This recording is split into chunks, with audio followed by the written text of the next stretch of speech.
આપની કથા અમારે હરિદ્વાર કરવી છે એટલે બારોટ સાહેબને વ્યાસપીઠ એમથી કહીએ કે ભગવાને મારી વ્યાસપીઠ આપની એ ભાગવત કથામાં જરૂરથી આવશે અને માં ગંગાની કૃપાથી આપનો એ મનોરથ ભગવાન જલ્દી પૂરો પાડે એવા બારોટ સાહેબ ગંગાના કિનારે રૂડુ ભાગવત કથાનું આયોજન કરવા જઈ રહ્યા છે એવા બારોટને જોરદાર તાલીથી આપણે વધાવીએ।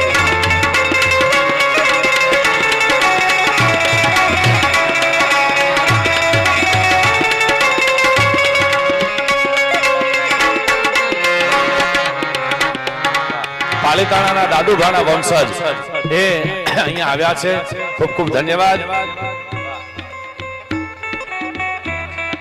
વાહ, શારદામાં જે રામ મંદિર ભવ્યથી ભવ્ય બનાવે છે એવા યોગેશભાઈ પણ અહીંયા આવ્યા છે, ખૂબ ખૂબ ધન્યવાદ।